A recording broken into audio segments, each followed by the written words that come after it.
It didn't end so well for you, brother. If you ain't thinking the same. Oh, yeah. Oh man, my bad. To lose, I'm built to win. Apply myself, I filled it in. No time for the doubt, they counted me out, I'm getting it in. Yeah. No time for no loss, I'm Pacers were going to make the playoffs. It didn't end so well for you, brother. If you ain't thinking the same, then we playing by different rules.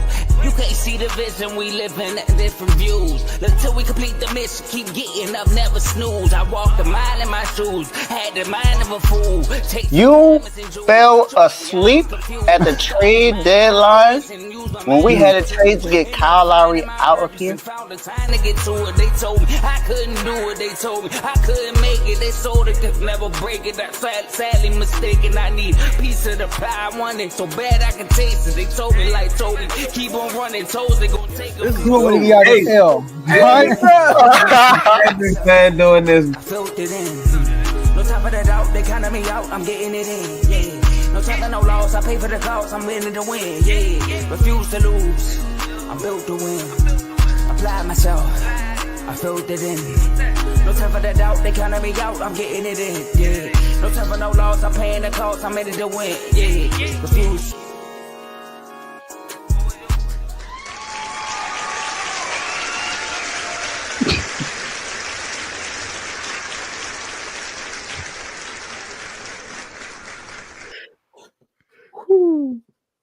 Welcome back to another episode Hey, of Joe, Refuse to Lose. April 1st to April Fool. You know what's funny? That's all about saying, welcome to the blooper. I'm on mute. Welcome to Refuse to Lose Sports. It's April Fools. As you can see, we are being fools early by planning intro and starting it. I don't know what happened, but I'm glad I want to do nothing crazy. But anyways, we have a great show for y'all today. I got my two brothers here with me. You know, one back from Jamaica. But before I introduce these guys, I gotta let y'all know what we're gonna talk about today. Y'all already know Final Four is here for the men's and women. We had to make our predictions. CTC won't be on. He might be upset because he didn't get the memo. I'm sorry, Carl. But we will be predicting our final team standing in the Final Fours, men and women. We gotta talk about that. The Browns owner finally admits that he made a mistake by signing Deshaun Watson. We had to react to that. I'm dying to see what my brothers got to say about that one. Aaron Rodgers, still a free agent? Steelers still don't have a quarterback? Should the Steelers move on from Aaron Rodgers? We have to address that. We got the R2O lock him in. And lastly, the new rule proposed overtime, both teams get a possession no matter what, like the Super Bowl. We got to talk about that. Do we dislike or like that rule? But like I said and promised, I had two of my bros with me. I had Davey Dollars here, as you can see, the king of the doghouse. He's here. And we got Missy, your done son himself, you know, co-host of In the Red Corner. Congratulations, by the way, on reaching 500 subscribers. How y'all doing, fellas? Man, I'm doing good. I see I came back to the jokes. I didn't know what Dave was doing, man. I was like, the intro happened. It was like, hey, and he said, oh, I thought he pulled to me. I looked up because last time I ended a whole stream. So good catch there, Dave. But I'm glad to be back, talk some sports, man. And again, sunburnt like Bradley Beal, man. So I'm dealing with that. I'm dealing with that, man. And we all know what the Suns dealing with, where they get beat up on by points and Dylan Brooks. I'm just saying. Go ahead, fella. I thought that was a pun. He said sunburn like Bradley Beal. It is. Ask the owner. Yeah, they really all get burnt. That's the thing. Yeah, my laptop was playing April Fools on me. You know, I on my end, like we weren't live, but then when I stopped it, we were live, so I had to go back. I don't know what my laptop was doing, but I'm excited about today. Like you said, got the gang back. We here to talk about some sports. Tom, I'm very interested to see how you're gonna talk about this Browns thing. I really want to see what your perspective is on this. And then your boy A-Rod finally looks like he might be going somewhere, even though he's still a free agent. So we'll see how that goes. But like other than that, man, I'm excited. You know, we got a brand new week coming on. Duke is in the Final Four, so I'm very excited about that.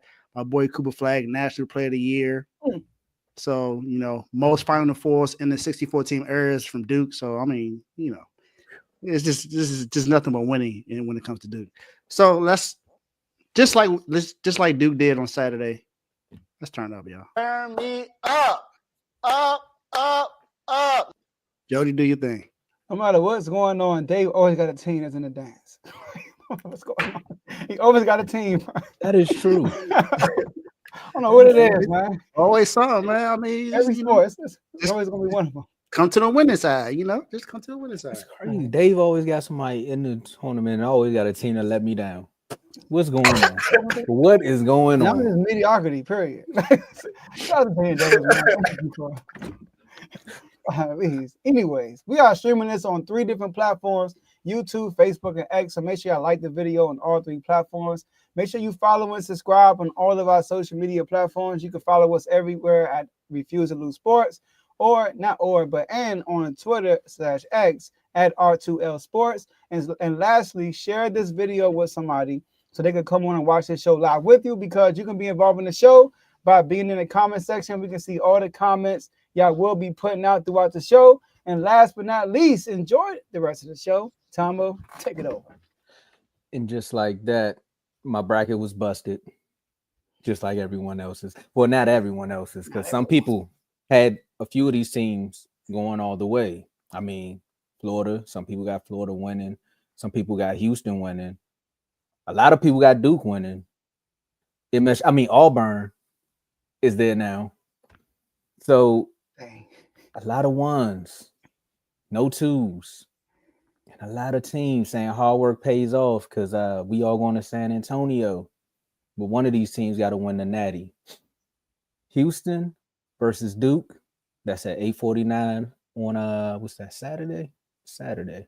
Yeah, I was looking at it. Saturday because the women play on Friday. Okay. And then you got Florida Auburn at 6:09. I said the times backwards, but again, that's the first game, and then Houston Duke follows up. Both games will be on TBS. However, it's been a long month. It's been a lot of complaining and a lot of researching and a lot of people saying, you know what, I'm done with these brackets. I'm never doing it again. And the Final Four is here. So we got to pick who's going to win it. Like I said, all number 1 seeds. I should start with Dave because I already know what he's going to say. But I'm going to start with you, Joe, because none of our team's playing. Hey, Carl not going to like that shot you took either. He was on my line. I'm trying to enjoy. Let me give you a quick story before you go. Okay. I'm trying to enjoy my pina colada. I look up and I see that the Terps is losing. I said, well, you know what? It is what it is. I heard the coach was trying to get out of there anyway. So I'm good. Coach Carl sends me something on Twitter about his mascot doing a daily routine. And I was like, well, it feels good to watch your team. And then they lose right after that daily routine. So I had to get them back. So I do want to say that I have every team in the Final Four except for Florida. I didn't predict Florida. But all the other 3. But this is make sure it's not fluke, because all the people that got put on the number 1 seeds. In the Elite 8, I had 6 out of 8 teams in the there you go. I had 6 out of the 8 teams in the Elite 8. But back to the question I had. Who will win the whole thing?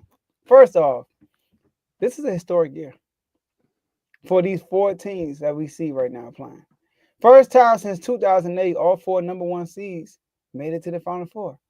And we all remember that in 2008, Derrick Rose against Mario Chalmers. All right, which is crazy.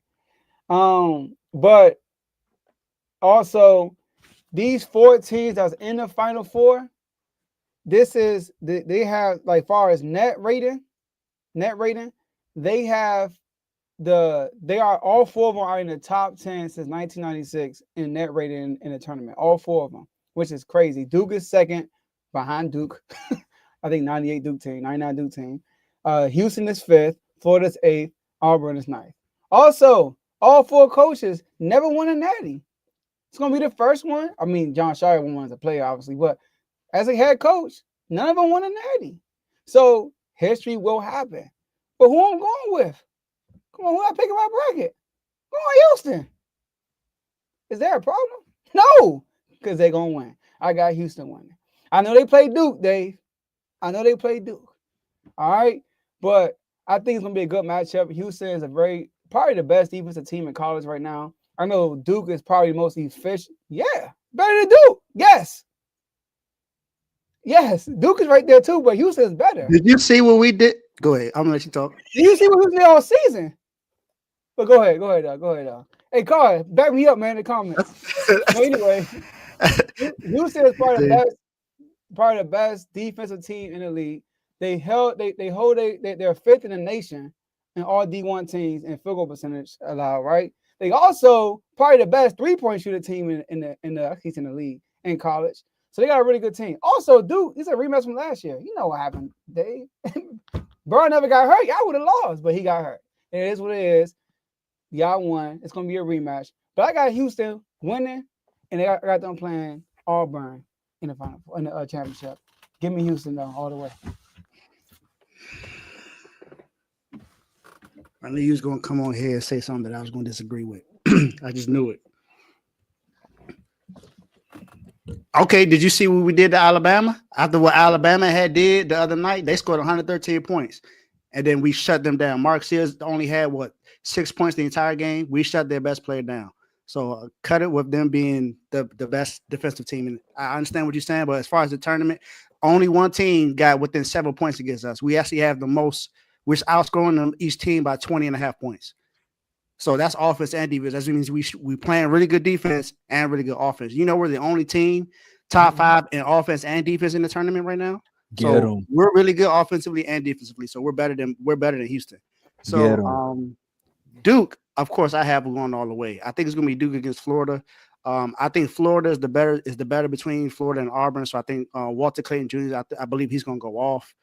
I don't really see what Auburn's going to be able to do to stop them. So I think they'll be really good. Houston is really good. Don't get me wrong. I'm not going to disrespect them because I think they're a really good team. I think they're the second best team in the conference. I mean, in the tournament, if not them, Florida. So I really, really like this matchup. This is going to be the toughest matchup for Duke. Even though we definitely had it was. The beginning of the game against Alabama wasn't easy, but we took over in the second half. So I like what we did back then. But that game right there showed me that we can go up against some really good scores. Because, like you said, Houston does have one of the best 3-point shooting teams, if not the best 3-point shooting team. I think we're right there too because we got Con Knuppel, we got Tyrese Proctor, Coop can definitely shoot from 3. I mean, Malawak had made 1 or 2. I'm not gonna say he's a 3-point shooter though, but he got out there once or twice. And then we still got Sion James, who's really good. And I'm going with Duke.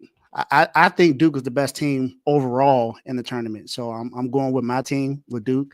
And people may say it's biased, but I didn't have us winning the last year, and that was my team. I knew that we had some flaws, so that wasn't going to happen. But this team this year is a whole lot different.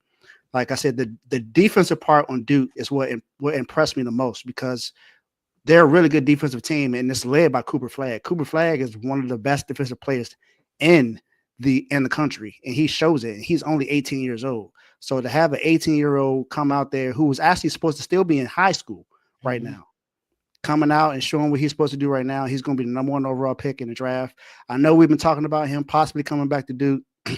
As much as I would like to see it, go get your money. Go get your money. Go to the pros. Go do your thing. But I just think Cooper Flagg, Con Knuppel, and then Isaiah Evans coming off the bench, I think that our team is just destined to win it all. Go ahead, Dave. Go ahead and read it, Dave. Shout out to my boy Teddy, the other Duke fan in the chat, of course. Shout out to member for 19 months. Shout out to the best sports network on the internet. Everyone on the show has as many hits as Raphael. Oh, wow. I knew he didn't see that part. Just set me up. Raphael Devers, hashtag Red Sox sucks, hashtag kids are starving, hashtag BWT. You got the kid in this. Kids are starving. Come on, man. That's the worst time to be doing that. Hey, he was like, man, my fellow Duke brother, you know. Come on, Teddy. That's messed up, man. I thought you was my boy. That's what happened when you're in the chats. I got Duke all the way. That's what happened when you're in the chats. Y'all could be homies in one chat and then y'all rivals in another. Like, look, Yeah, we did let Arizona put them 93. Then we made it for the next game, and we didn't allow Alabama to do that. We only allow 65 against Alabama. So next, Before you go, Tomo, I do think Duke is the best team only because their team is really good, but they also got the best player. I think he's the best player in the country. There's no maybe. I think he is the best player in the tournament right now. So, and I think Auburn is better than Florida too. That's an argument to be made, but I think Florida's better. Florida barely got here, but go ahead, Tomo. barely. Florida ain't my team, so they lose don't matter to me. I couldn't tell. You talking about something barely? I couldn't tell. They took one team down, but this is it's cool because when you were reading your bracket, I was like, you know what? I literally picked Duke to win it all. Then I changed it. I picked Florida to win it all. Then I said, you know what? Maryland got a good team. I'm gonna just go with the high hand, and then boom. If they lose, they lose. It is what it is. Mm-hmm. But I had, strangely enough, I had Maryland beating Houston. So this is how you know I was in delusional land. This is when I had them beating all these good teams. When I already know I seen them lose like 5 or 4 games when it came down to the stretch, and literally look at them now. So I say that to say this: out of this Final Four, I got Florida versus Duke.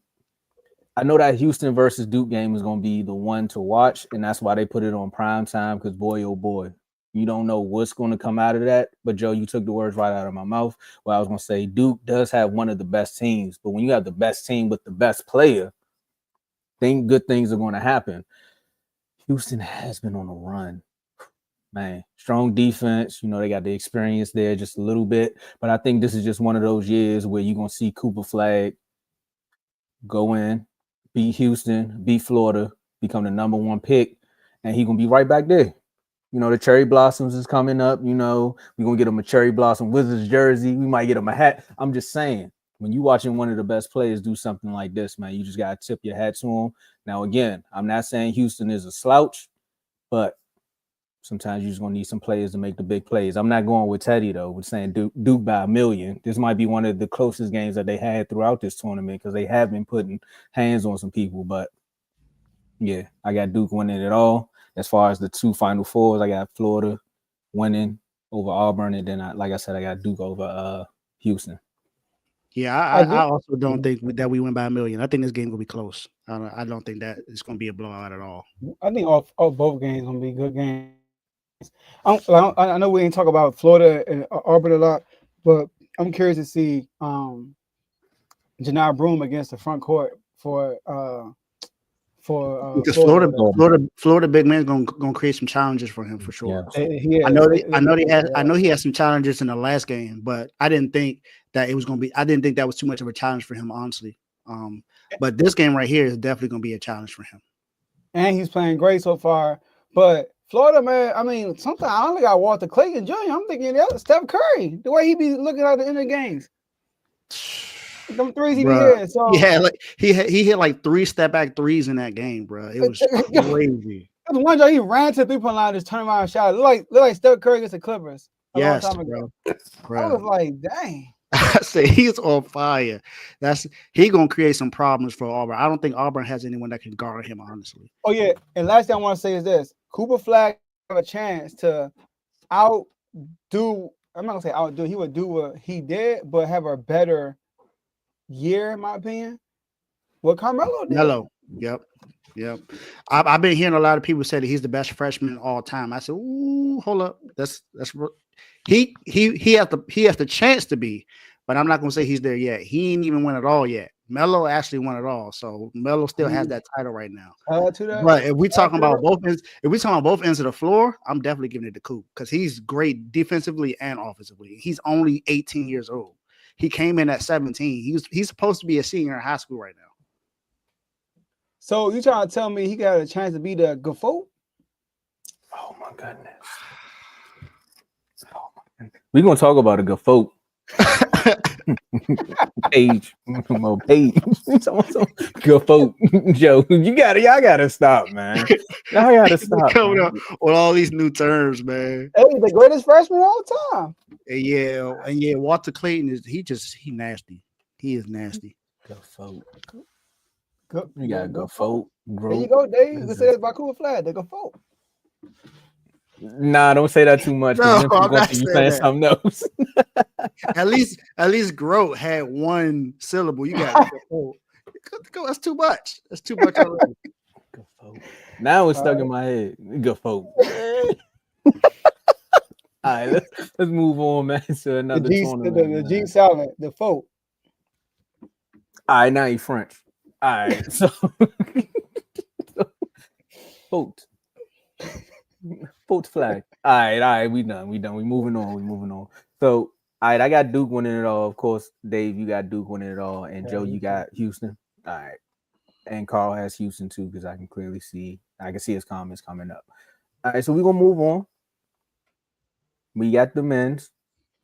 Now we got to talk about the women's. A lot of people are, ranting and raving about Paige Beckett. Then you got some people still saying that, hey, I mean, if Juju never went down, we don't know if Paige is going to be here, but they are here. 24th. This is UConn's 24th Final Four appearance. But you got to think about it. They going up against some goats as well. Can't say good folks. Can we say, how you say? I'm going to just say one of the greatest coaches in college basketball as well. You got the South Carolina Gamecocks. Then you also got Texas and UCLA. So there's a lot of talk about the players and there's a lot of talk about the coaches. But now that we're here, and these games are on Friday, so you got number 1 Texas versus number 1 South Carolina Friday at 7. South Carolina put out my Lady Terps as well. It's just a bad day all around the board for Maryland. But you also got the number 2. You got number 2 UConn versus number 1 UCLA on Friday at 9, and both these games on ESPN. I don't know if I told y'all about the men's game. I think both of those are going to be on TBS. Yeah. So, yep. All right, cool. So both these games are going to be on ESPN. And with 3 number 1 seeds and the number 2, some people say this feels a lot like 2018 when the Final Four weekend season included all 4 number 1 seeds and it featured 2 overtime games, semifinal games, and a buzzer beater to the title game.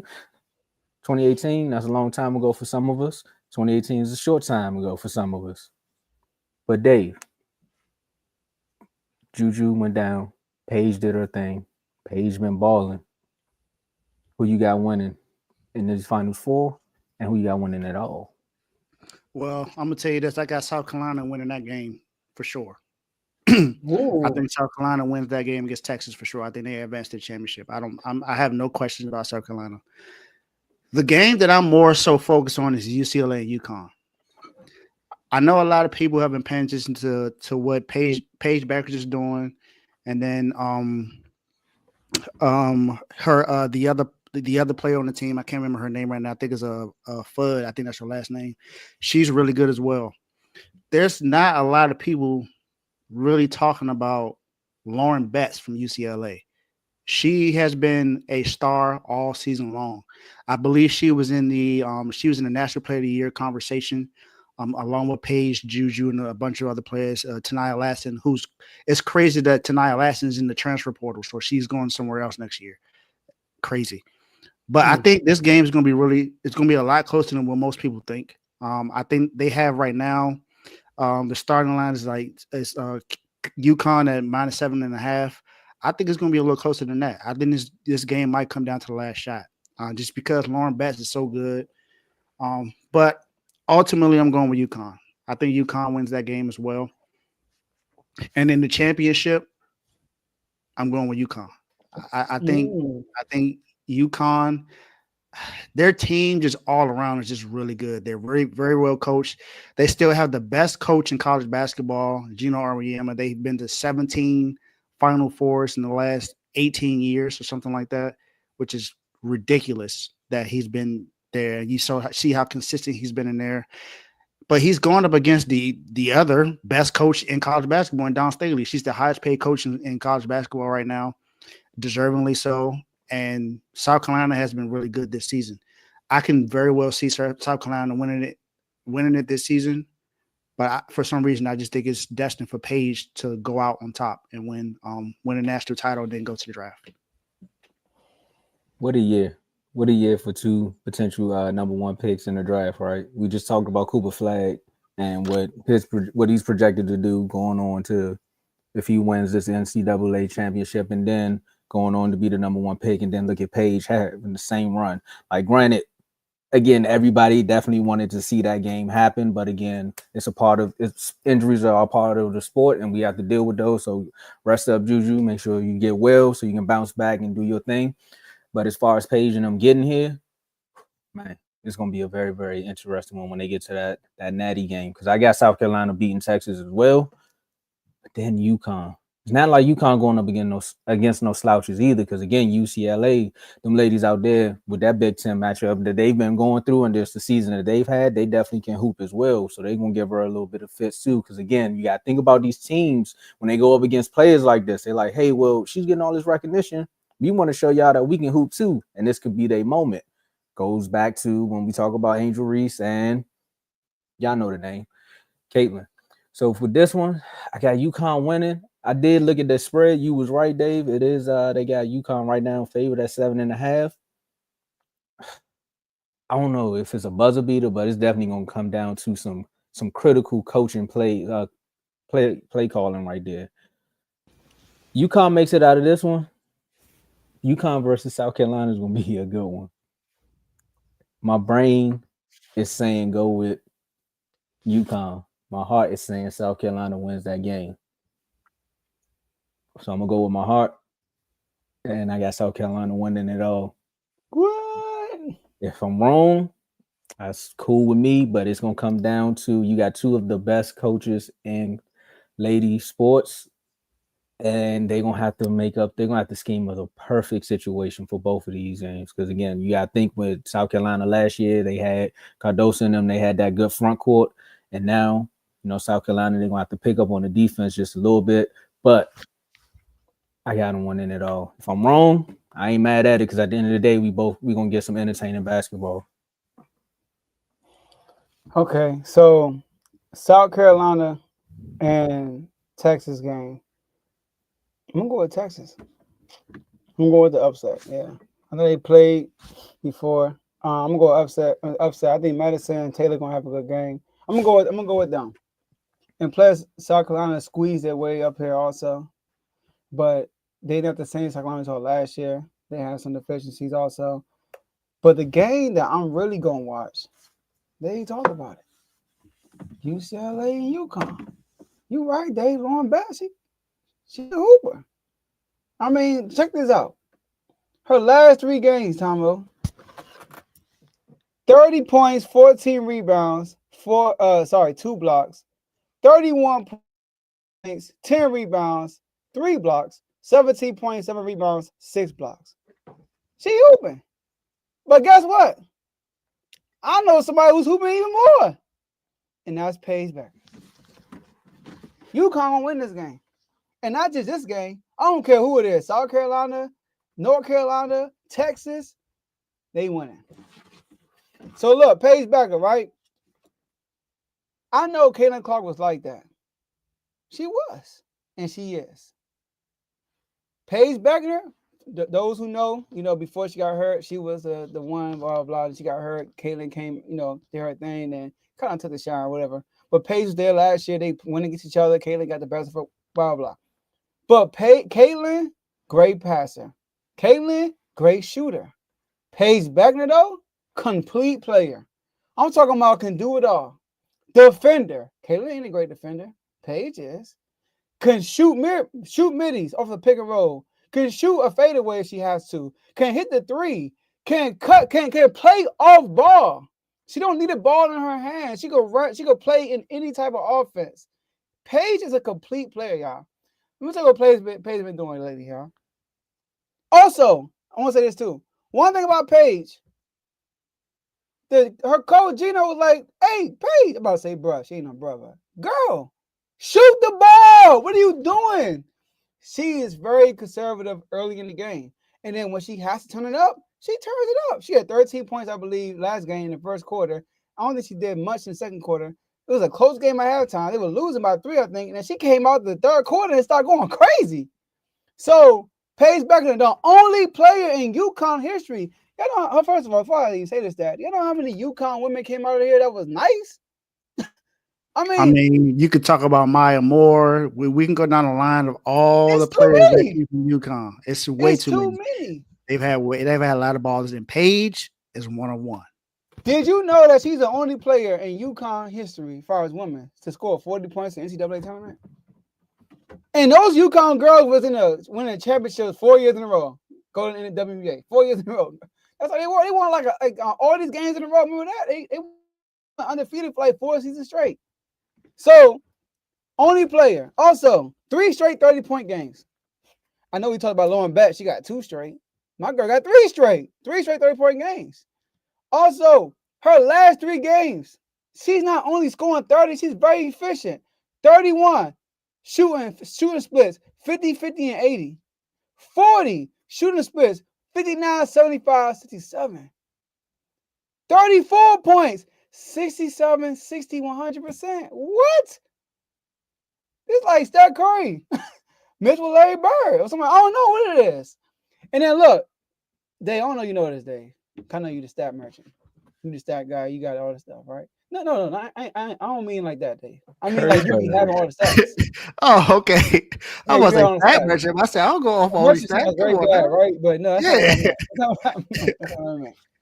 Paige Beckner this season shooting 54% from the field, 40% from 3, 90% from the free throw line, 50, 40, 90, while leading D1 players in assist turnover ratio. I mean, only player across the NBA, WNBA, and college basketball with a 50, 40, 90 while leading the league in assist turnover ratio. Ever. That's crazy. And y'all think I'm going to pick against her? No. Give me Paige. I'm going to turn the page. Because we going to the Final Four championship game. We going to win. Hey, Joe, you know what's crazy? You was talking about other players that's in UConn. Paige moved into 3rd all time in UConn scoring history. You know who was else on that list? Maya Moore. Maya Moore is number 1. Breonna Stewart is 2. And 4th is Nafisa Collar. Mm-hmm. She just passed her. Yep.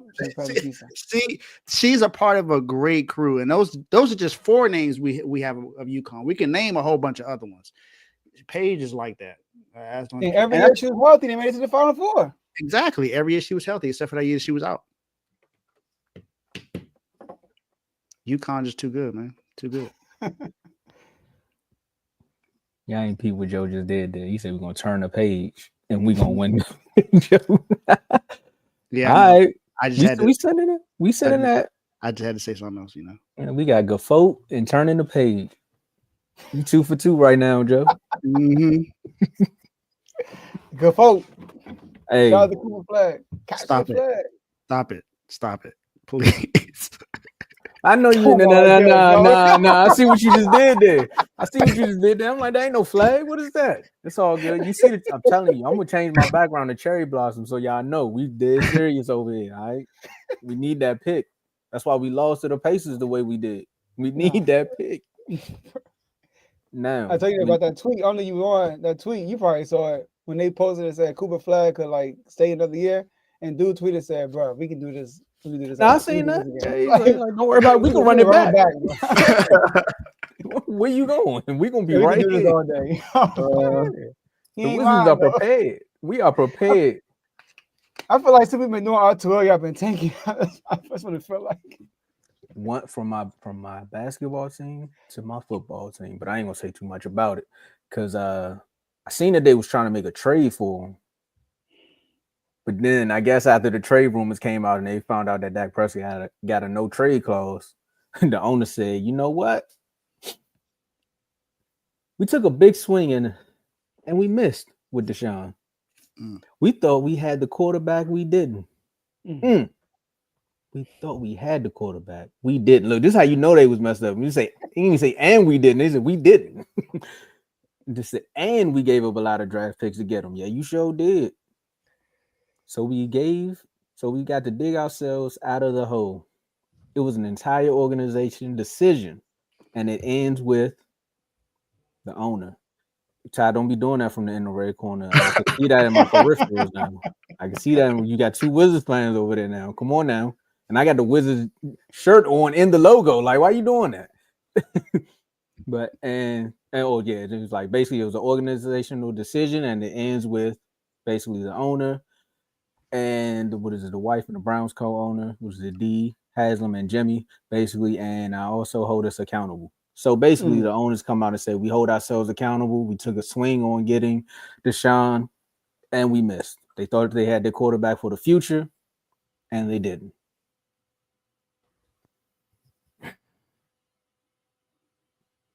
You knew Deshaun wasn't the quarterback of the future when you knew that you traded for him, knowing that he was going to be on a potential suspension.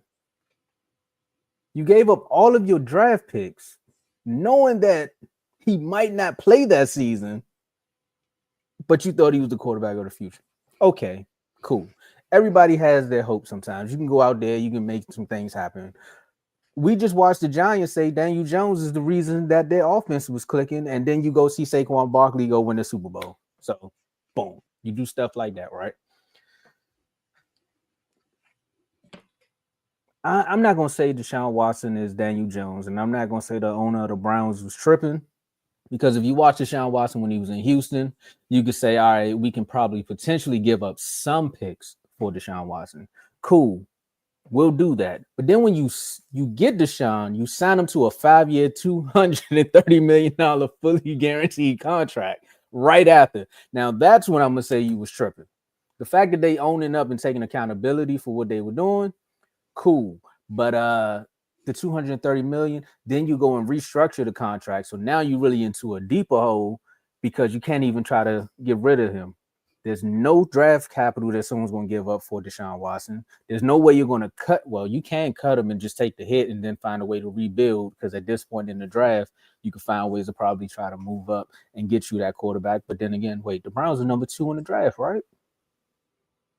So then you sit back and say, you can go get Shador. But then do you want that type of quarterback locker room where you got Shador in there, knowing how Shador is going to be, bring that pizzazz, that you know, that feeling like when LeBron went to Cleveland that first year, where it's like we got some hope again in the locker room, and now he's Deshaun sitting over there saying, well, I got 230 M's. I don't really got to show you how to watch film. I'm not going to tell you about your left tackle who really can't block at times. I'm not going to tell you this. I'm not going to tell you that. You know, just bringing this kid down, because again, it's Cleveland. They call it the mistake by the lake for a reason. And then the owner coming out saying we made a mistake while we were sitting by the lake or at the dock of the bay, whichever song you want to sing. That's exactly what happened when they said we're going to give him 230 mil. Because again, trading for Deshaun wasn't a bad thing. Giving him $230 million was the issue. Now, if you're any other team in the division, you sit up here saying, well, I got Lamar.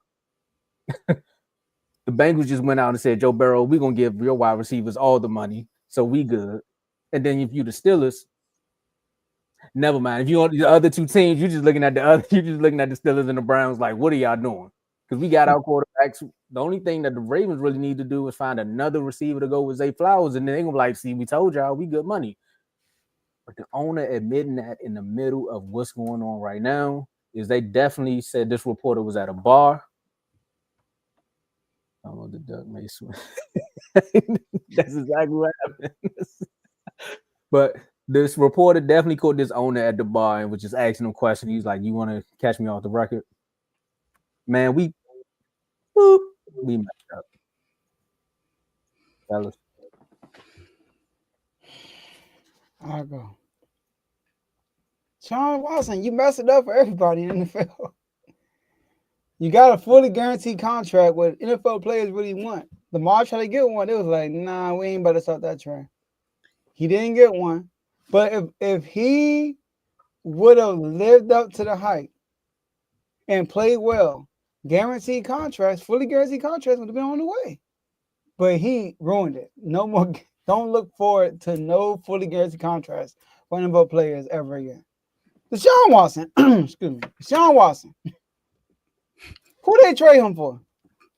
The Texans received 3 first-round picks, a 3rd-round pick, and a 5th-round pick for Deshaun Watson and a 5th-round pick. I thought it was a Trey Lance trade. Oh, sorry, Dave. My bad. But it's Deshaun Watson.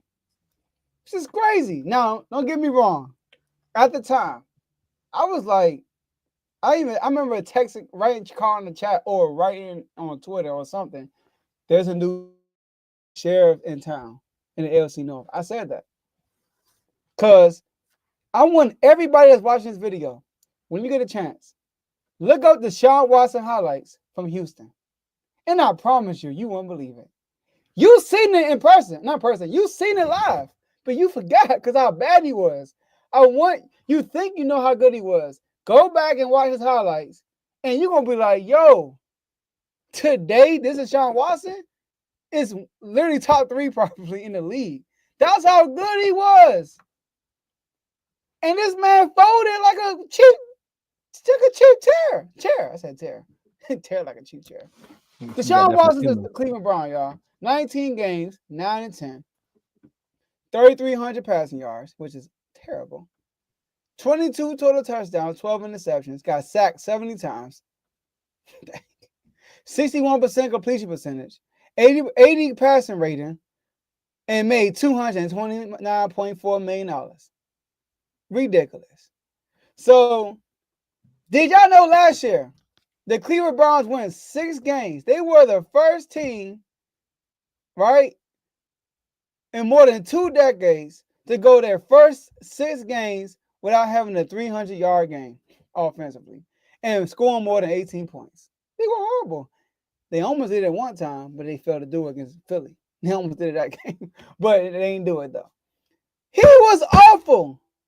I remember the day when we was in the chat one day, and Tay was in here talking about Deshaun Watson.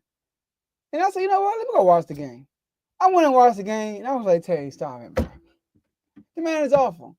What I don't get, Tom, was this. You watched the man at training camp. You watched the man at practice, and y'all didn't see that he was going to be trash?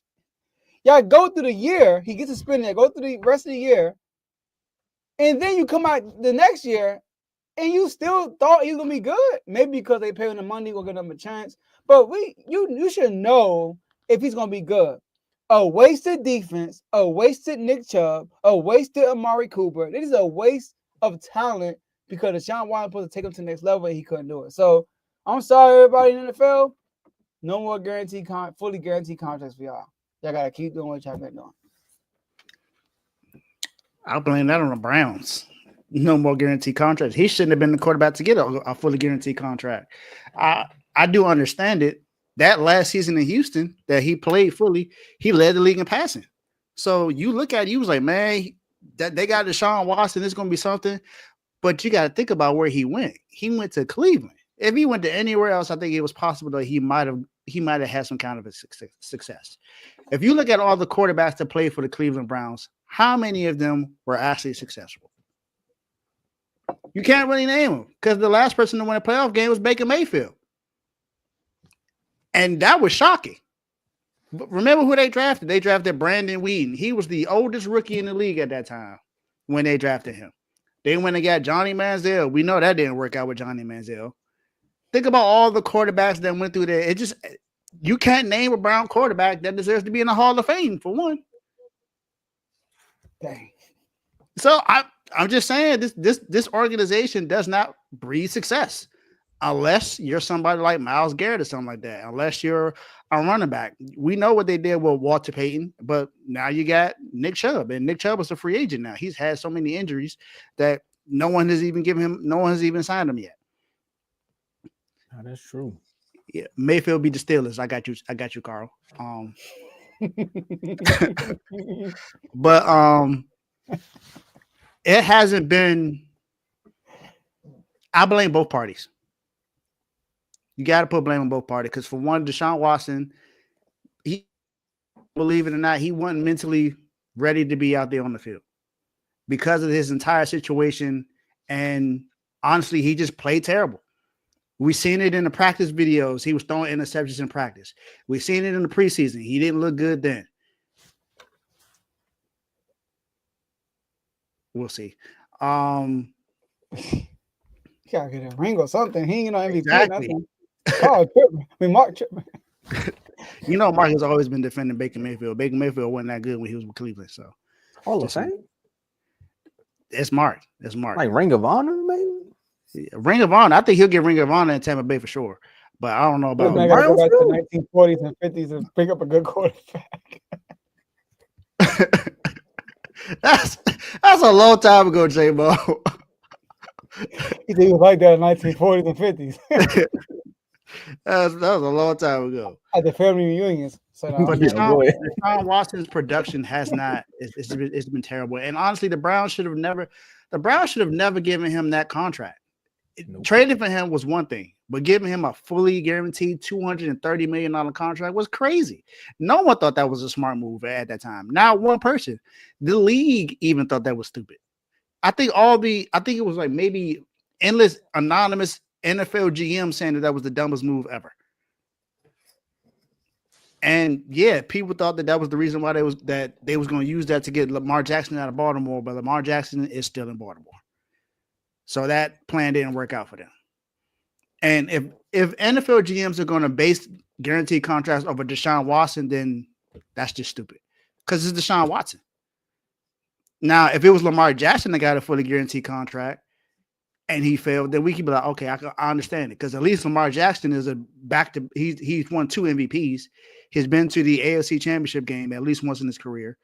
Like if that was Josh Allen that got a fully guaranteed contract and he failed, then I can understand it. If that was Patrick Mahomes that got a fully guaranteed contract and failed, then I can understand because you're like, all right, this man had 4 Super Bowl, got three Super Bowl championships, been to the Super Bowl 5 times. I get it. But Deshaun Watson, if you're gonna base it off of him, then nah. I think there are quarterbacks out there that you can give them an opportunity to have a fully guaranteed contract. And I named some of those quarterbacks. But Deshaun Watson, he shouldn't have gotten it at that time anyway, because there was nothing that he did during that time to say that he deserved it. Yes, he led the league in passing, but was he an all-pro at the time? No. Did he win a playoff game? I think he probably did win a playoff game, but other than that, did he get past the second round? No, he didn't do anything in his career to say that he deserved a fully guaranteed contract. And the Browns just continue to do stuff like this. I mean, they went and traded for Kenny Pickett. That's who their starting quarterback is right now. And the thing about Shador is they don't even know if they're going to draft Shador Sanders. I'm hearing they're going to draft Abdul Carter or trade the pick. So I blame both parties because Deshaun Watson played terrible and they shouldn't have gave him the contract. Hold on, Joe. Joe, you on mute. Go ahead, Tomo. All right, so now as you all were talking, it hit me. I'm like, man, what was going on like 4 or 5? It was like maybe 3 weeks ago, maybe a month ago. It was this thing that was going around. Everybody was saying it. He was like, we listen and we don't judge. So that's what the GM of the Browns was playing with. The GMs was like, we listen and we don't judge. Never have I ever given a quarterback that had maybe 3 good seasons, $230 million, and then got suspended for 11 games. We listen and we don't judge. If Lamar Jackson would have got that fully guaranteed contract, the league would have flipped upside down. We listen and we don't judge. And the only reason we saying that is because Lamar Jackson actually was going to live up to that contract, and the NFL knew it, and they would have to pay every other black quarterback a fully guaranteed contract after that. That's why the league was upset. And that's why I think the Ravens should have gave Lamar that deal. They held out for far too long with Lamar on that deal. I see they're trying to give him an extension. But with the Browns, I agree fully with you, though, Dave. It's on both parties. It's more so the Browns because, again, the contract part. Trading for him, I'm not even mad at them giving up those amount of picks for him because of the potential that was there. Me neither. Giving him that money was where it got bad. The trade was not the issue. It's just the contract. He didn't deserve the contract. No. There was nothing he did to say that he deserved that contract. I'm sorry. I do got a little pushback. When he got the fully guaranteed, was anybody like, why are you doing this? I didn't really see that. The only reason why people say why you doing this is because of the court cases. It had nothing to do with his play. The reason why this is a failure That's a major reason. because his play is That's bad. a huge reason. That's a major reason, though, Joe. He was gonna miss But right now we're not talking about the court cases. We talking about his play. Even when he got the fully guaranteed contract, I didn't think it was right for him in that position. He didn't, like I said, he didn't do anything in the NFL to say that he deserved a fully guaranteed contract. That should have gone to someone like a Patrick Mahomes, like a Lamar Jackson. He was. You could say that he was potentially a top 3 quarterback during that time. He had, like I said, he led the league in passing at that time. But what else did he do other than that? Like I said, he didn't have an all-pro or nothing like that. He got a playoff win, but that was it. I mean, it's hard. I mean, he didn't win All Pro because So that means that Trevor Lawrence deserved the contract. If they gave Trevor Lawrence a fully guaranteed contract, it would have been full because he got a playoff. Watson is better than Trevor Lawrence. Let's stop it. He was a better. top 3 quarterback when he went to the At Browns. that time. Top 3. Joe, you're not giving him 200 fully guaranteed. You're not giving him that. I'm still not giving him fully Pending the guaranteed. court cases, you're not I would have giving given him a contract extension, but So, not fully let me ask you guaranteed. this then. So let me ask you this. If he would have got to the Browns to the playoffs, just the playoffs, Baker every did year that. so far, and he played well, but you still say it was a mistake to give him a fully guaranteed contract? No, because he got to because that's my point. Because of what he done. So if he would have did what he did in Houston, basically, he would have been okay. If he did that in Houston, yes, he would have been okay. No, I'm saying like if he would have performed with the Browns like he performed in Houston, the fully guaranteed won't be an issue. We wouldn't even have this conversation right now. This wouldn't even be a topic. That's my point. So why are people tripping that he got the $230 million? Because he wasn't in position at that time. I didn't believe he was in position to get that fully guaranteed contract.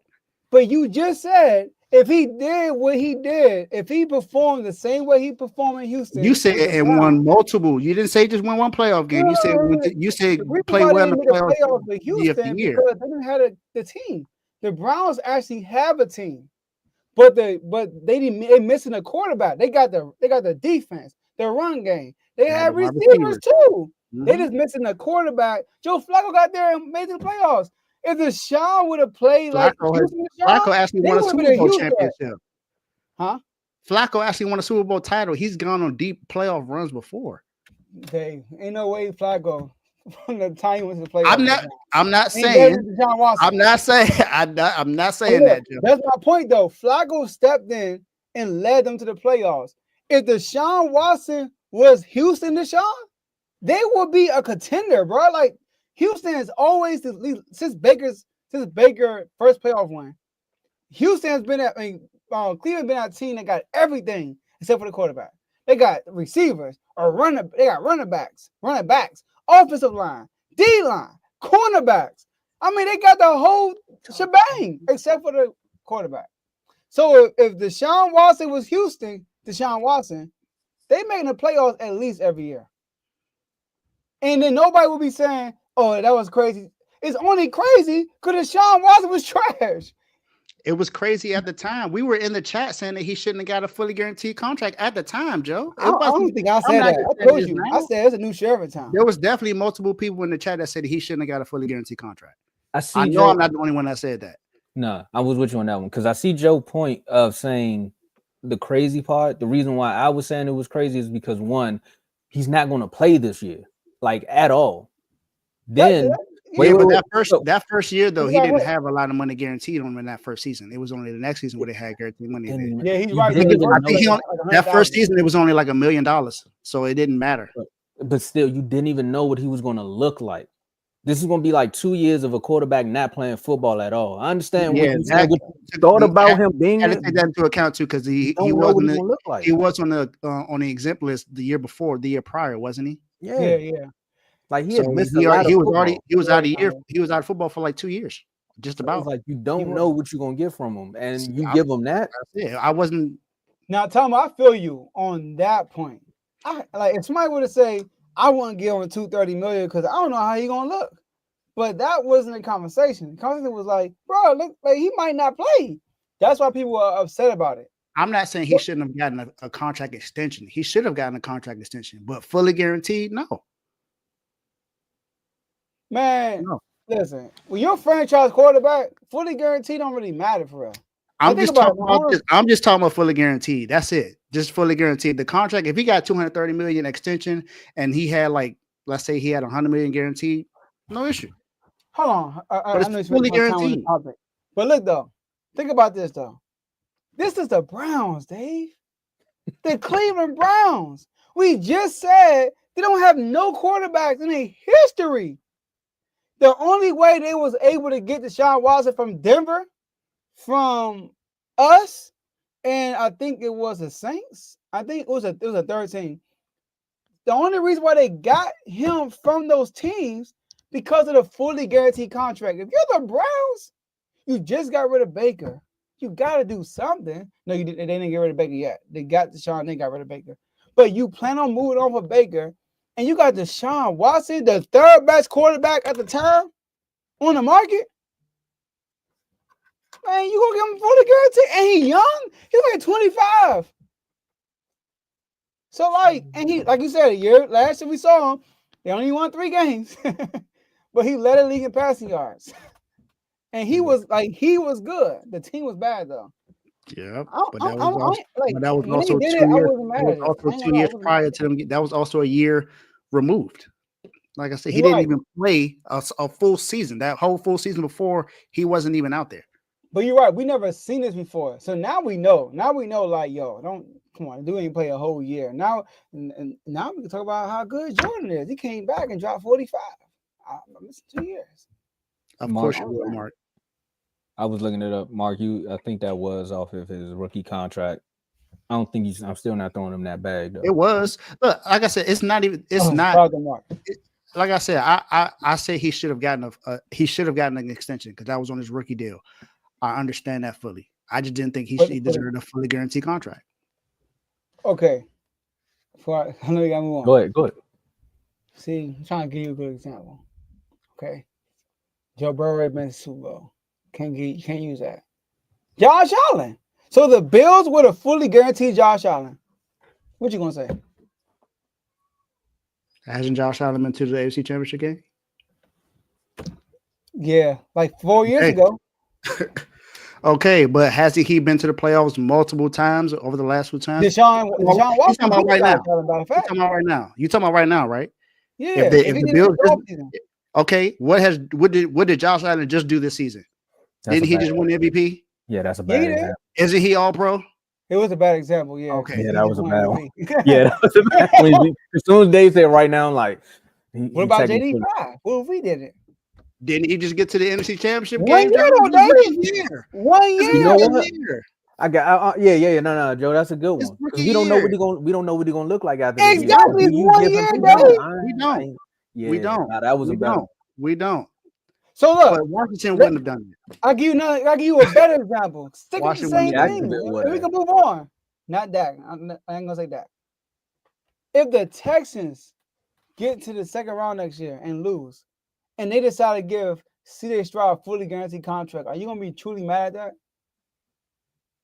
Fully guaranteed? Yeah. What's the number on that? They giving him 500 million. No, 230 back. 230 now is a deal. That's a deal. 230 now is a deal. You probably got to say like 350 million fully guaranteed. I don't know. Hey, Carl, where the bring truck at? Give it to him. Thank you. We got help here. I told you. See, Joe would definitely give him a fully guaranteed contract. Come on, man. Fully guaranteed. You think we're gonna let him go 1 year? Release him? He can get fully guaranteed. This is what Joe got it. This is what Joe got it wrong. You talking about the Commanders? We talking about JD going to another team and them giving him $500 million fully guaranteed off of 1 year. 500 million? That's a lot. It's CJ Stroud next year. That's it's CJ Stroud next year. That's crazy. Goes to the second round again and lose. Another team will be willing to, like, if another team like the daggone Saints give him fully guaranteed, I'll be like, do your thing. Sam Darnold got paid. Sam Darnold, come on now. That let us know everything we need to know. Fully guaranteed contract though. I'm just saying. Now you might as well get him. Then you got actually even at that time when we talking about this contract, Kirk Cousins was the only guy that was fleecing the league and getting fully guaranteed. Hey, he got fully guaranteed. What's the always fleecing? He always fleecing. We talked about that before. We said that was the issue at the time. I'm not treated no different. I ain't treated no different. And Kirk Cousins don't have a playoff win. And look, y'all talking about, sorry, Carl. Let's talk about Lamar getting a fully guaranteed contract then compared to Deshaun Watson. Yeah, MVP. Now we didn't, but he's injury prone. He hurt every other, not now. But to that contract, every other year he out for second half of the season. But when he's there, he an MVP. But fully guaranteed? Yeah. Because when I'm down for Lamar. I'm down for Lamar getting fully guaranteed. I'm just saying compared to where Deshaun Watson was. Deshaun Watson was an injury prone. He played every game. He just had a court issue. Yeah, that was a big Which is issue. like an injury, I guess. That was a big issue. But And yeah, he so was we can, commissioned to exempt list. That's the even worse issue. so we can move on. All But right, you got my to think bad, though, dog. the Lamar fully Jackson. guaranteed goes into play with Lamar is when he's there, he's winning MVPs and you winning playoff games. With Deshaun, you just get what you get. Now Lamar, That's when he on the field, they win. I mean, That's except for the why you FC gotta Championship give it game to against him. the Chiefs and the The Buffalo money, that is. Bills. I mean, game. well, Joe always taking some shot at the end of whatever Maki says. Always. he do though. But I mean, I'm about to take a shot at this whole division at this point because they said the NFC East was the NFC least compared to them, and now we talking about two quarterbacks potentially not even being in their division no more. You know what I'm talking about? Hey, Tomo, we need man, Mark, stop it. Tomo, we need that Yeah, to step Mark up here. tripping. We're gonna take over. You need what? I know my connection probably tripping. I don't know what's going on. No. You said you need Dak to step it up. What you mean? Deshaun Watson ain't made no playoffs. Dak been in the playoffs. We talking about comparison of the quarterbacks in the division. You know, the one thing we can say about the NFC East at this point is that all three starting quarterbacks But been if to the y'all can hear NFC me, I Championship said we game. need Dak. We heard you, Jeff. We need Dak to step up. Oh, he gone now, They. Oh, all right. Yeah, Oh, it's man, I'm just missing us. all that. Nah, I'm good. It's just All right. We're gonna let Joe figure it out, man. Hold on, Joe. Yeah. Let us know when you come back, man. So the one thing I was about to say was while Joe was talking is the one thing about the NFC East now at this point is gonna be a slight. I said we have three starting quarterbacks in the division that went to a NFC championship game. Russell Wilson, Jaden Daniels, and Jalen Hurts. It's three starting quarterbacks. Do the math. that's three. There's three starting quarterbacks. That's true. That's crazy. That went from the top three. Now you might be. I don't know. I'll let somebody else fight that fight. I ain't doing it today. But we're gonna talk about Aaron Rodgers, man. He's still out here trying to find a team, or he still got this one team playing the waiting game. I don't understand why Aaron Rodgers think it's the 1960s and he's playing a dating game and he's just asking questions. He's like, Bachelor 1, what are you going to do if I come there? Bachelor 2, and the only team that stayed around is the Steelers right now. So the owner, Rooney, came out and said, we keep hearing that he's headed in our direction. According to the Pittsburgh Post-Gazette, that's what they were saying, that he's headed there. He's been working out with the wide receivers. If you all seen the post in the NFL chat. What's up, Joe? Good to have you back, man. But if you've seen it, Aaron Rodgers been working out with DK Metcalf. They've been tossing the football around. But hey, should the Steelers just move on, man? Yes. Yes. I've been saying this for a while now. I don't care that he's out there throwing passes to DK Metcalf. Go draft Jackson Dart. I told you what to do. Stop. Why do these teams continue to wait on Aaron Rodgers? They doing the same thing that Brett Favre. He's doing the same thing Brett Favre used to do. I know he's not going to the Vikings because they pretty much are sold on JJ McCarthy. You know, I know Carl's going to have some fun with that. But what has Aaron Rodgers done the last few seasons to say that he deserves to be waited on? He's a headache. He's a headache. He's going to continue to do this same thing over and over again. And he's saying that he might wait until after the draft to sign. After the draft? Go draft Jackson Dart. Stop messing around. And then I hear Mike Tomlin and Art Rooney saying, yeah, we don't mind waiting on him. Y'all just don't care about winning for real, then, I guess. They don't care. You got Mike Tomlin sweating profusely at the NFL meetings and stuff. He had a reporter go give him a towel. It was just going crazy for the Steelers. I don't know what's going on with them, man. Art Rooney, I think he got some Pat Riley in him right now. He got some Pat Riley and some Jerry Jones in him because I don't understand what's going on with these older owners and stuff like that. It just don't make sense. Stop waiting on Aaron Rodgers. He is not the answer for your team. What you need is an answer for the future. for the future, not just this season, for the future. You got 2 young wide receivers on your team now, and DK Metcalf and George Pickens. You got 2 weapons. You got another tight end. You got a tight end and Pat Freiermuth, who's a really good tight end in this league. You got a defense that can continue to improve with Joey Porter Jr. and some of the other guys on the defense. Why are you waiting on Aaron? You just seen the Aaron Rodgers project fail with the Jets. You think he's going to be successful with you? You see how much of a headache he was for the offense, how he kept getting into it with how he basically was the reason that Robert Saleh got fired. If you really look at the situation, they fired his offensive coordinator because the offensive coordinator wasn't good enough for him.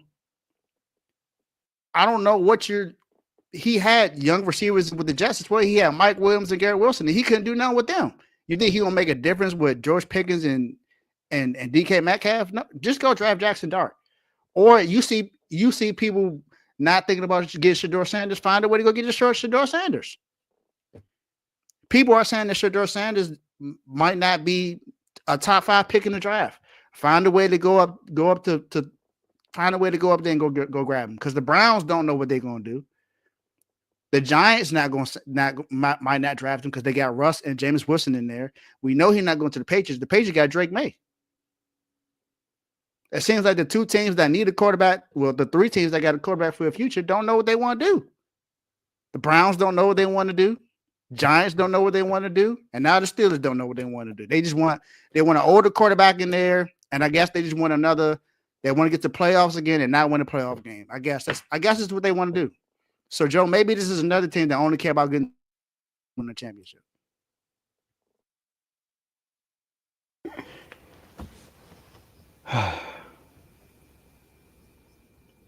Me or you, Tomo?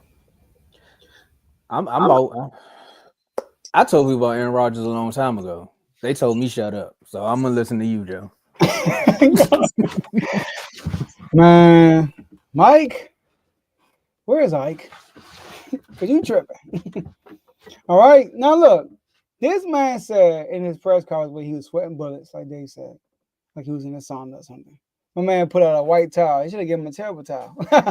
But Mike Tomlin said that he's willing to go forward with Mason Rudolph. We've done it before. We will be fine. What's like, dog? Now, should they wait for Aaron Rodgers? Hey, y'all had a problem with me saying he not a top 5. Man, I can't believe this.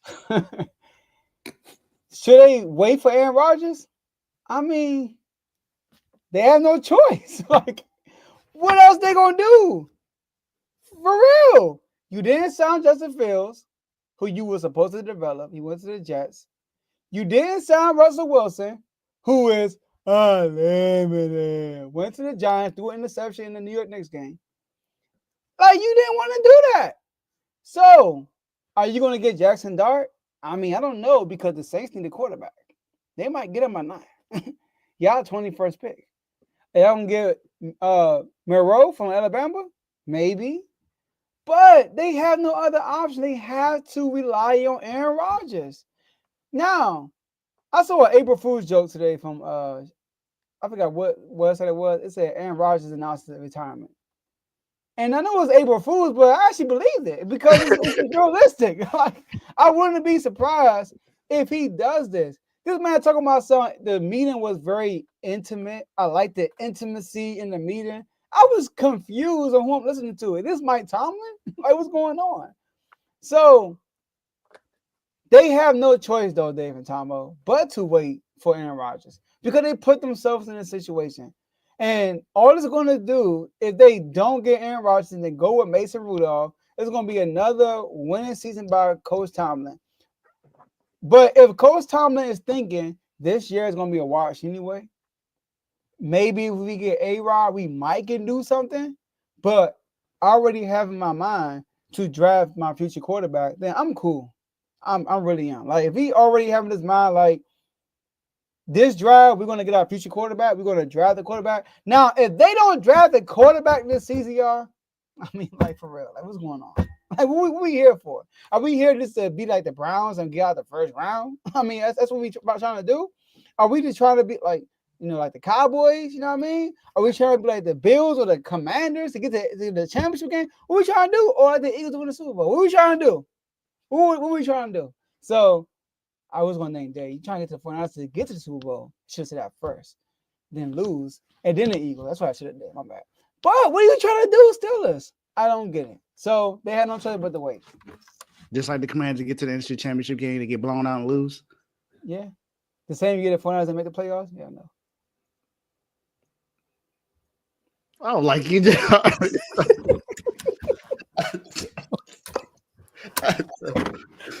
Look, Joe, I understand you said they don't have a choice, but I still don't understand it. I got y'all. I don't get it. I got y'all. So talk to us. So look, there's been these shows, right? I don't know if y'all be watching these type of shows on Netflix, but they come out on Netflix. There's a show called Love is Blind. You know, a bunch of people just talk to people behind a wall, and then they get to know them, and then they go out, they propose, and they go on all this stuff. Now, that's what you can do when you in a draft, because you don't really know the quarterback. So you sit behind the wall, you try to get them to know him a little bit, then you see him for the first time. You're like, oh, this is my quarterback. We might be something great. And then you can say yes at the end.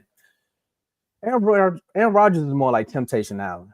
You know what I'm saying? And on this show, this is where you take your significant other there, and then y'all can go into other villas, and then y'all can figure out if y'all really here for each other. And that's what the Steelers is acting like with this whole they act like they're on Temptation Island with Aaron Rodgers. It was an intimate setting.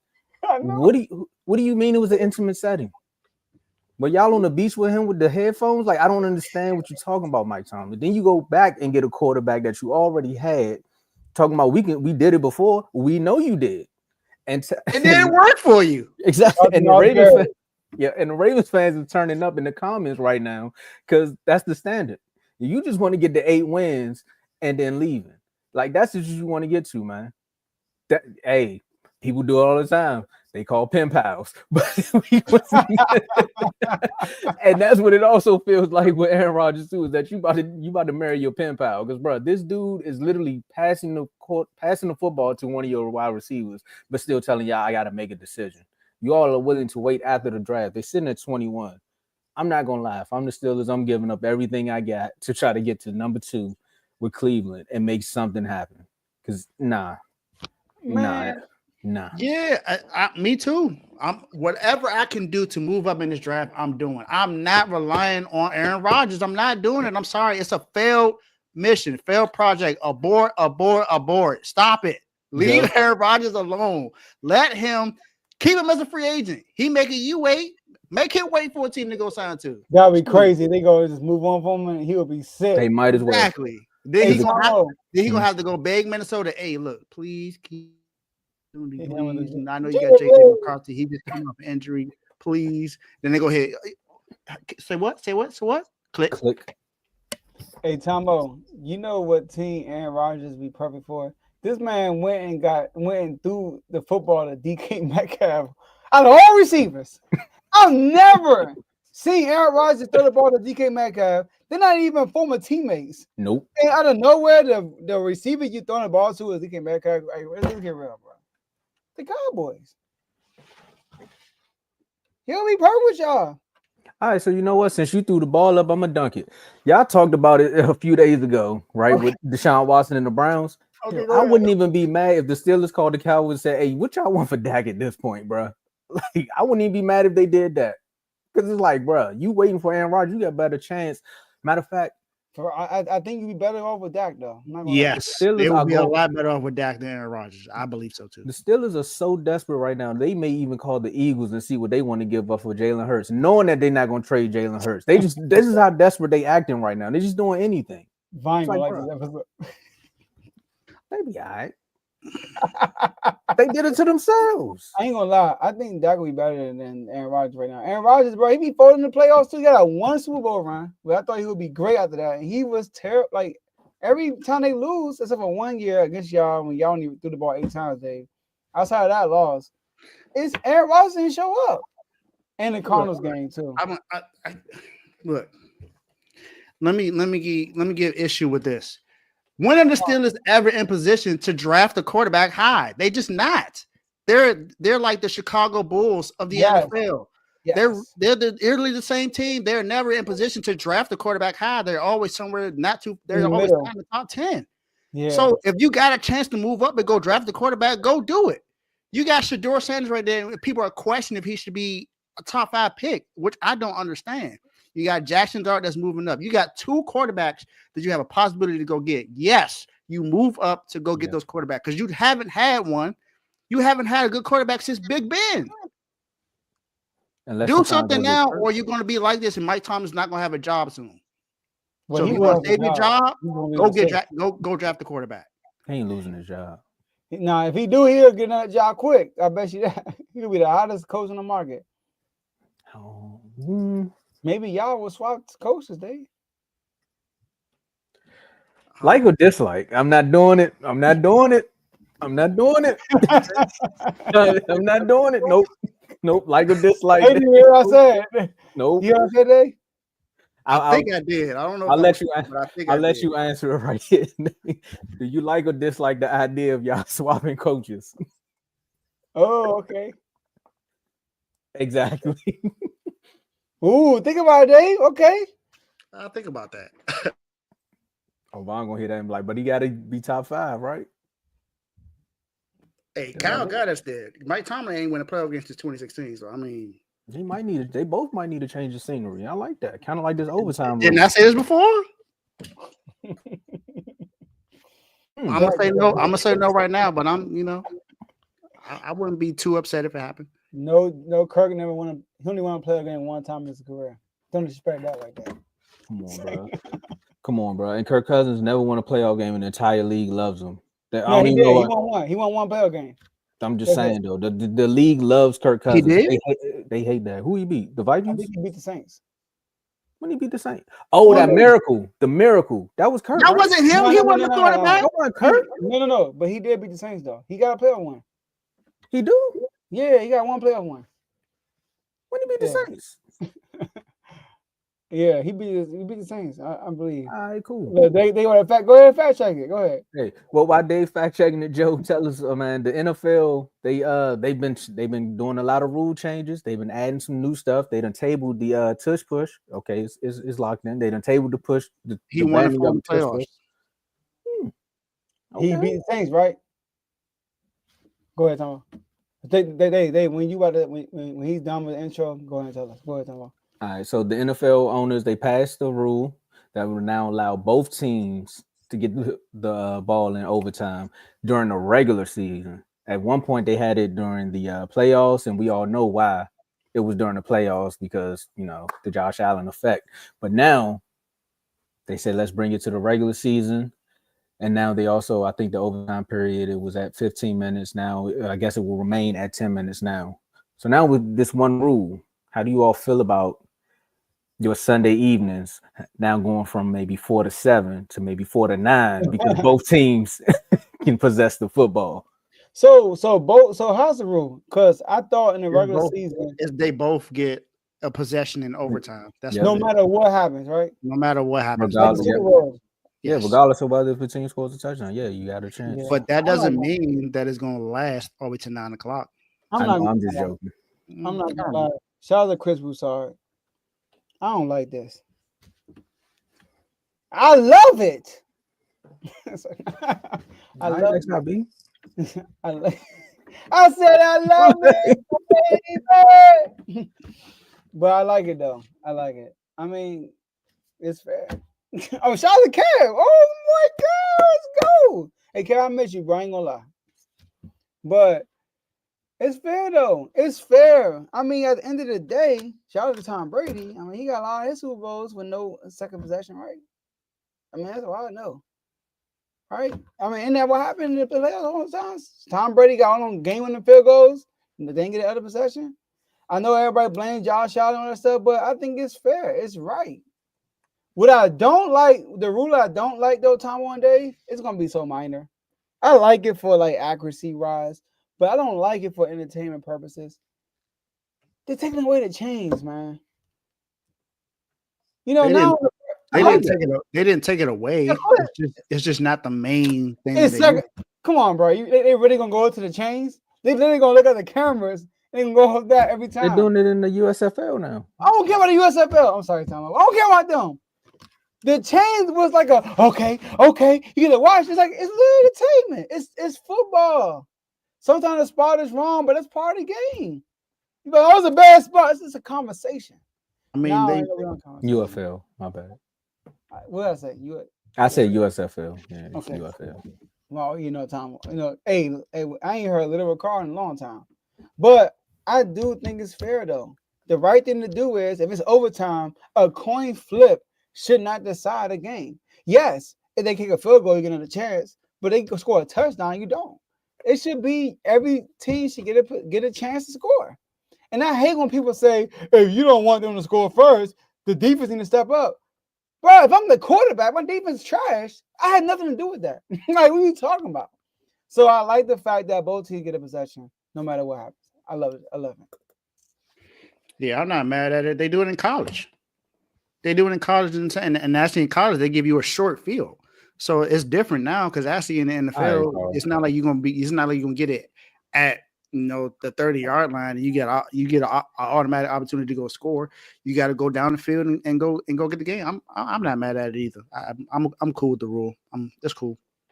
I'm not mad at it. I think it's fine. You give both teams an opportunity to win a game. Cool. Not mad at the rule. I mean, once they did it in the playoffs, the thing, all right, for me, right?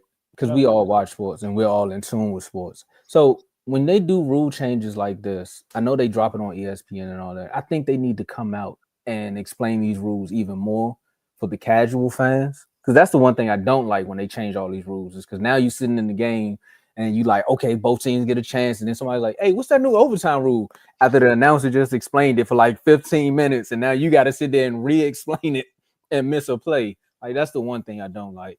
Giving both teams a possession, like you said, it happens in college, so I'm not mad at it. Again, the playoffs was the warning. It was the kind of like the prelim to show you what was going to happen. Like the NFL does a lot of things in the playoffs, so they'll try things out in the preseason and be like, hey, we're just testing it, and then next year it's an actual rule, like the kickoff thing. Everybody's like, this is dumb. And then some people win games off of it, shout out to the Commanders losing that way. But I'm not mad at it. I'm not with you on that one also, Joe, about the chains. Because remember that one time, I think it was the Cowboys versus the Raiders when he pulled out an index card and he put the index card in between the chains on some no first down, and the Raiders was sick. It was like, come on, bro. Like, now y'all doing too much. Another thing I think they would need to change. There's a lot of rules they need to change, and they just messing with stuff that we don't even care about at times. So for the overtime rules, I'm not mad at it. See, and also, whatever rules you got in the regular season, keep the same rules in the playoffs. Why play a different game in the playoffs? Like, play the same game all the way through. It's more on the line, so that's why. Like, play the same game all the way through. There should be no switch ups. Like, we were the best team in the regular season. Why switch it up in the playoffs? Do the same thing. Mm-hmm. So, but Tomo, I'm telling you, that chain moving, yeah, it's controversial. But it's like saying we're going to take out referees and we're going to go to the monitor. No, the referee is part of the game. The controversial calls are part of the game. They are like, I get it.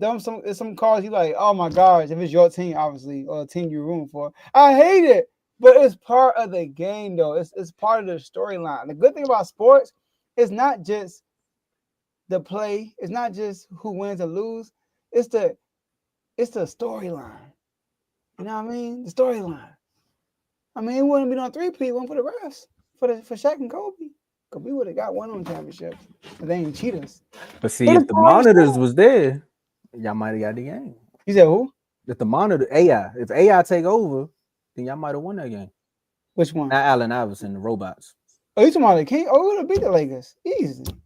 We was out 3-1 on boys. And 2-1, by the way. Oh, so y'all Doc Rivers. We had Doc Rivers moment. Yeah, we did. Yeah, Doc Rivers moment. That's what we did. Oh, man. I mean, we had AI. We might have won an championship game. Yeah, man, we might have. Here we go. Saquon Barkley held my boy and they ain't called. Here we go with this. The ticky tacky. They say he hit Saquon Barkley out of bounds. He didn't for real. 15-yard penalty. I mean, Joe, I mean, we can talk about that for days. I mean, I seen a wide receiver take 3 steps, dive to the pile line, the ball moved. They said it was an incomplete pass, but things happen in game. Things happen in games, right? You know, there's Brian Catch, right? That's what I'm saying. 3 steps, switch hands. I remember you broke it down one time in the chat, and I was actually starting to believe you. What you mean actually starting to believe me? That's the truth. I know we talked about this. I know this is not a topic now, but I'm gonna say this again. When it comes to the tush push, if we're taking away the tush push, take away all plays where players are pushing people forward, because it happens on almost all plays in the NFL on offense. Whoa. When they get the first down, they push them forward. It's still pushing somebody forward. Hey, this is different. The difference of the other push is the play is already in play. That's different. This is pre-snap. You don't know where the timing is coming. It's like you gotta time it. So why can't shout out to Bar Scott? Why can't the defensive guys do the same thing? I don't know. That's not fair. I get it. I think defense should be able to do it. The reason why they not banned it because of safety rule. The reason why they banned it is because it's an unstoppable play. It is. Now that's it. That's the only reason, because there's no other reason. There's no other reason. I get it though. Think about it like you think about it for real. Like, now they don't ban it, it is what it is. But they ban it, I get it though. Like, yo, you literally pushing this dude.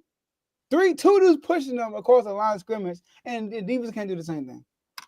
Now, Joe, you have a point. Some other people have points. The one guy that don't have a point is what's the Bills head coach? McDermott. Oh, yeah, McDermott. Yeah, he uses I heard him say that. I think the play should be banned. I don't understand. I was like, bro, you ran it like 9 times last year.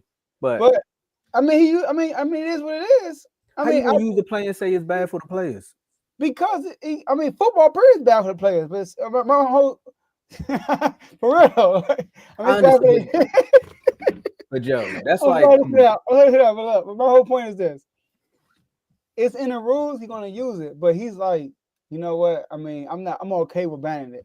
That's how you know he's okay with it. He don't have to play the Eagles in the playoffs.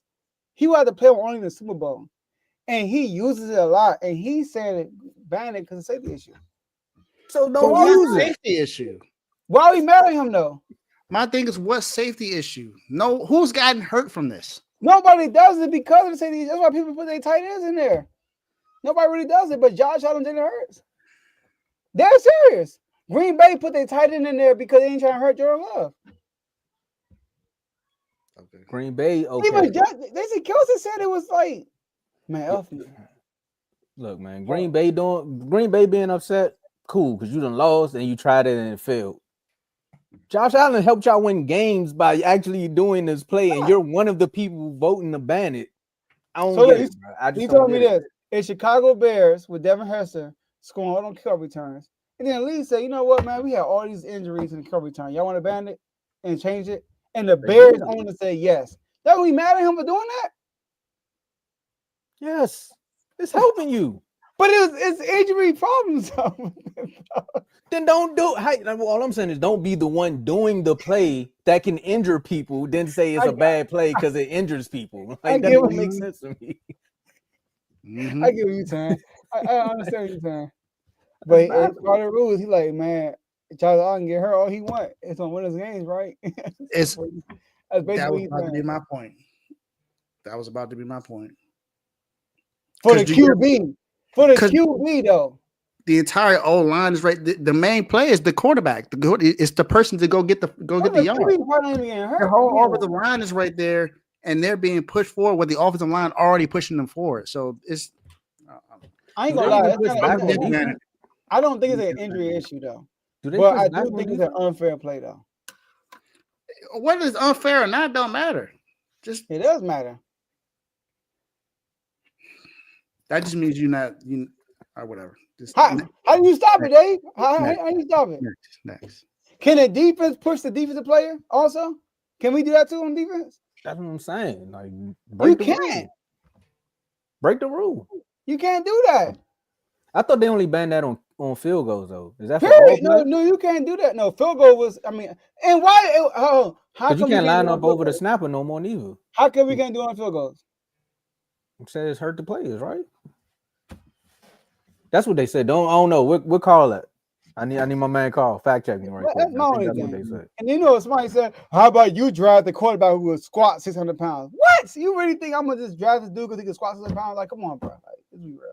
If they don't ban it, I'm fine with it. If they ban it, I'm fine. And it had nothing to do with Philly. If it was the Titans, I would understand it because they literally pushed two dudes are pushing him over the power line.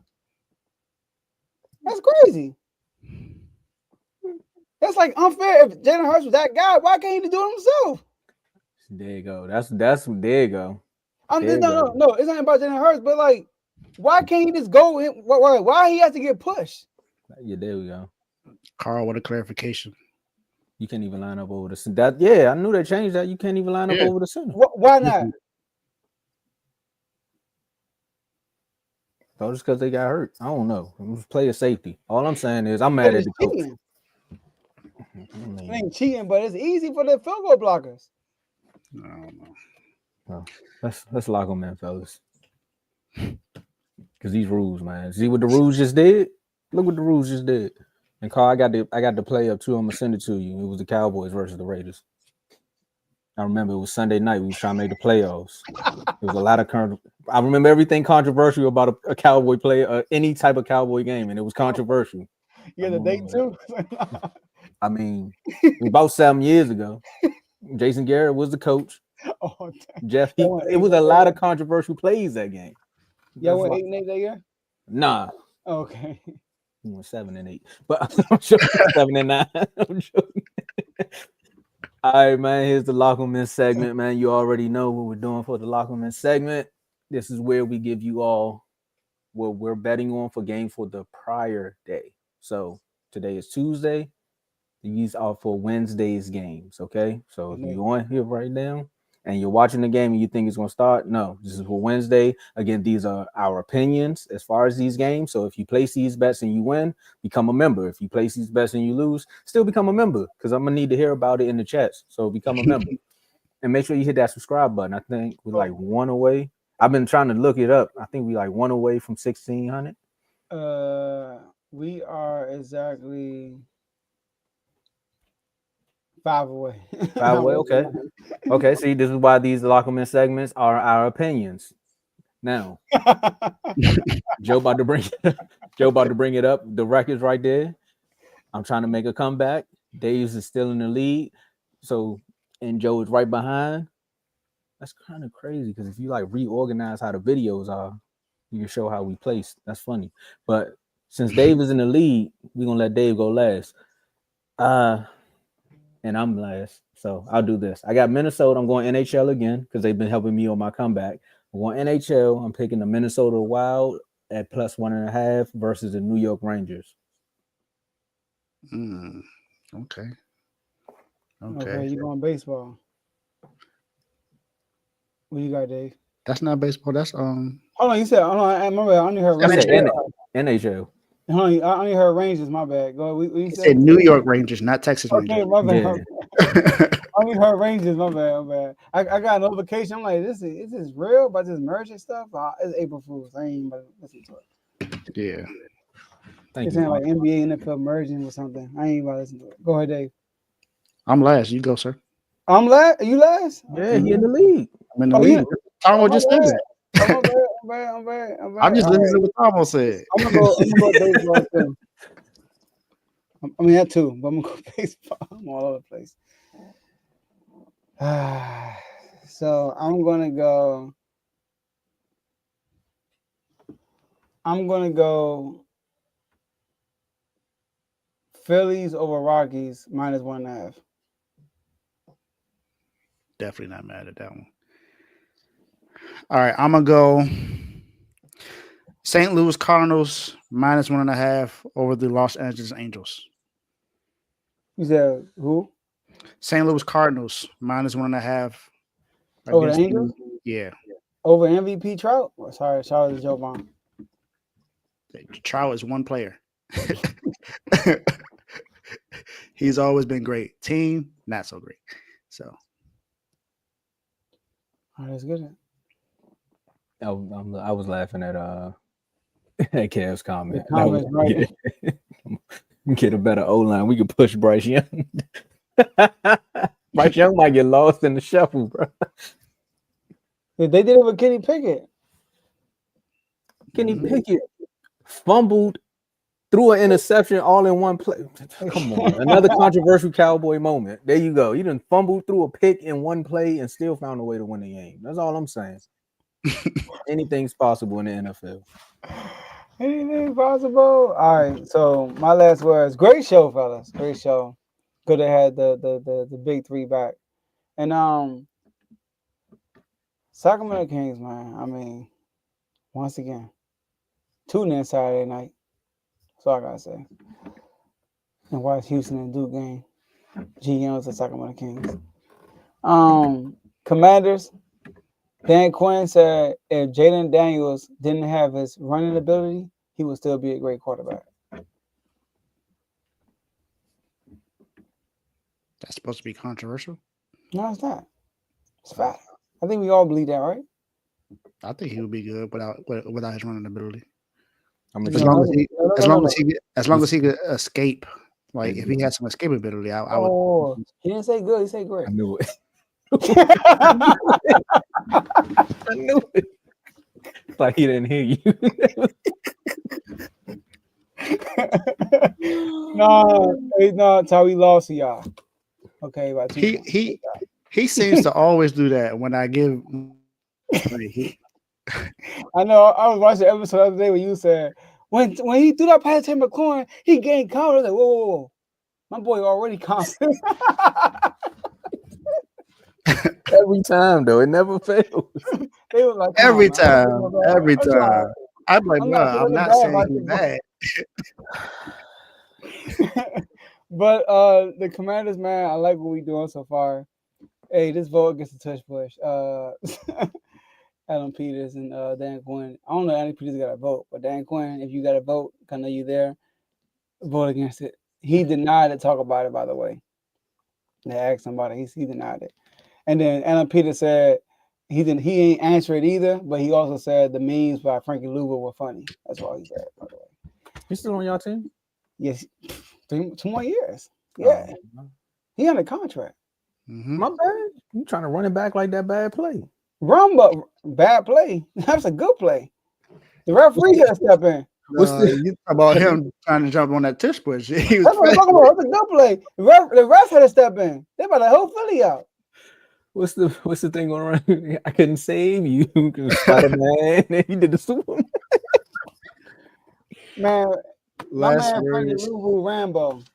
So I know Rambo. That's how he look. Jumping out them trees. Yeah, see what he got the black paint all like. I'm telling you, he Rambo. Yeah. But I had, it's gonna come back to me. I think it's gonna come back to me. I might have another last word. That's all I got right now. I had something to address. My last word, but it's losing me right now. But go ahead. All right. Duke. definitely happy where you are, but job's not finished. Okay, Kobe. Got a game to do on Saturday. Got to win that. Just focus on that game first. San Francisco, get Brock Purdy's contract. Just get it done. Miami Heat, you got you out of you might possibly be getting out of the doghouse soon. You won 5 games in a row. You had the number 1 net rating in the last 5 games. Good job. Got to win on Wednesday. You know who we play. The Red Sox, Devers, go get a torpedo back because that seems to be what you need to be able to get some hits in. So let's take care of that. And like I said before, this is R2L. If you want to join something, that's great. This is where you need to be. We have the best network that you'll see out here on YouTube. Trust me, this is where you want to be because we're going to be big. Ty said it in the comments. My last words is definitely shout out to In the Red Corner for reaching 500 subscribers. Man, it's been a long road to 500, but also, fellas, we said after what 3 months, we had a goal set for how many subscribers we wanted. Like you said, we 5 away from our actual goal, but again, once you speak it into the universe, it's gonna be there.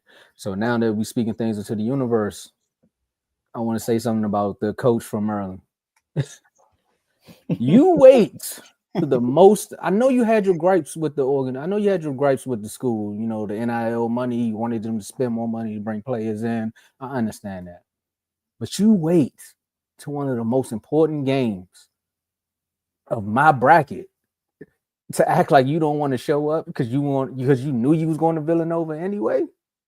Like, why would you do that to me and them kids? You know what I'm saying? Then you'll do that to the kids. Derek Queen had a good season. Reese had a good season. You know, these coaches, man, they only look out for themselves. And speaking of coaches, Mike Tomlin, you need to look out for yourself, man. Get off that sinking ship, man. The Steelers is done if y'all still waiting for Aaron Rodgers. And one more thing, Carl, we gonna go there because I'm not doing no more Chipotle bets until I figure out who my coach is. I know Merlin signed a coach, but I understand who he is. So just know he's been to the NCAA tournament the last 3 years. You got a good coach. I just gotta understand who he is. When I say who he is, I mean the last 30 seconds of a basketball game. Because Merlin was dogging people, and then 5 seconds show up, and then I watch two teams go from end to end. All right, that's all I'm saying. Make sure y'all hit that subscribe button. Become a member. Hey, Coach Kevin Willett, I don't blame you for leaving. You did a good job. I almost said some words. Yeah, and one more time for In the Red Corner. Drivers monetized. That's awesome. They can now have their money now. Yeah, they can get paid off of super chats now. They can send super chats now in the Red Corner. Oh, it's about to. Yeah. If y'all thought In the Red Corner was crazy before, wait till these comments start dropping some super chats. Oh my goodness. For those y'all watching, everyone watching, you can put super chats on In the Red Corner, and they can have their own memberships. So, hey, look, I'm close to 150. Can I get the 500, please? Like they get paid. I'm trying to get paid too. Come on, what y'all doing? Yeah, nah, y'all definitely need to do that. The doghouse going crazy. Y'all going crazy in the doghouse. Man, look, my Cooper Flag video did 1.2K on TikTok. Come on, man. Can't come over to YouTube and put my views up. What y'all doing, man? Subscribe. Hit that button. All right, y'all. That's all we got for y'all today. And we'll see y'all next episode. Refuse to lose.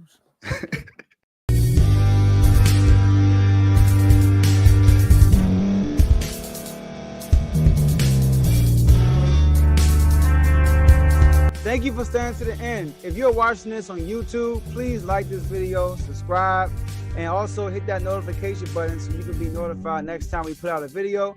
If you're listening on any podcast platform, subscribe and hit that notification button, y'all, so you can be notified we put out another podcast audio. And last but not least, hit that share button. No matter what you're listening to or watching it, hit that share button and send it to somebody that you know that would love to watch this episode you just listened to. So once again, thank you for staying to the end, and we'll see y'all in the next episode.